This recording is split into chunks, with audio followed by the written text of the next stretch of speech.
Hello, my name is Suthida. Today, I will take you through the main idea of PCA.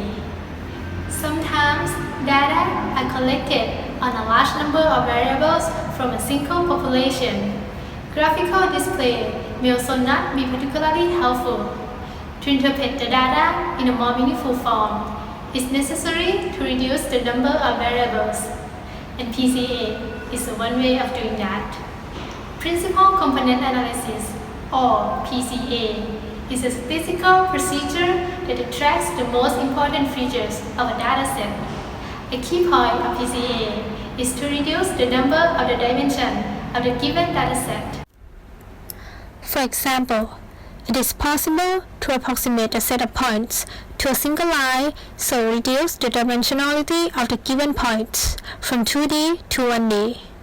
This means that if you know the position of a point along the blue line, you have more information about the point than if you only knew where it was on feature 1 axis or feature 2 axis. PCA allows us to find the direction along which our data varies the most.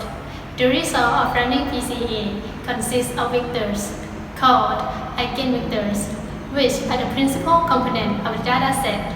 The first eigenvector spans the most variation.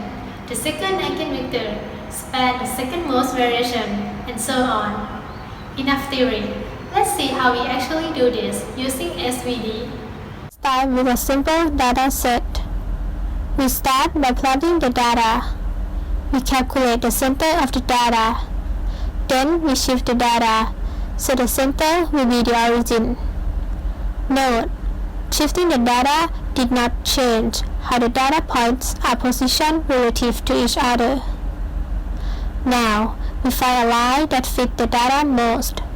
PCA finds the best fitting line by maximizing the sum of square distance from the projected points to the origin.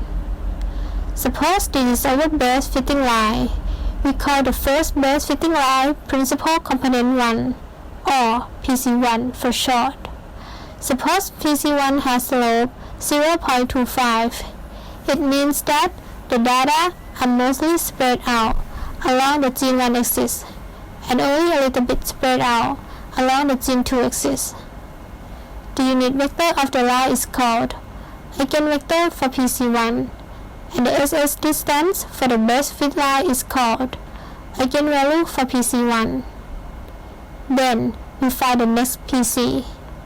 Note, we find next PC by finding next best fitting line that go through the origin and perpendicular to our earlier PC.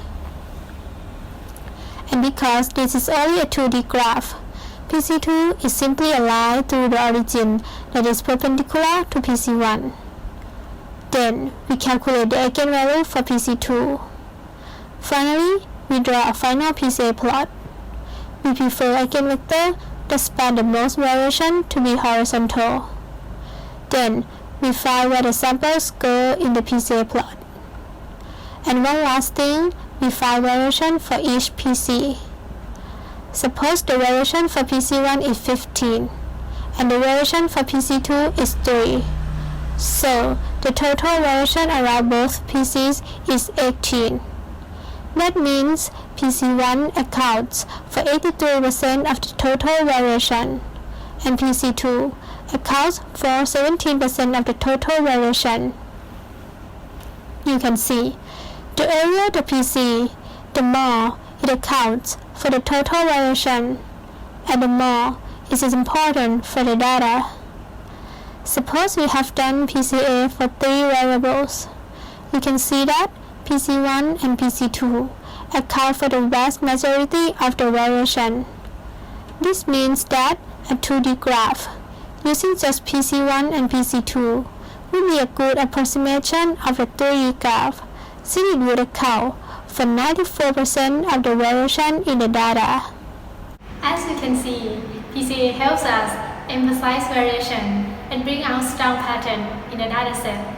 It makes data easy to visualize and explore, and this is just one of many useful linear algebra applications. Thank you.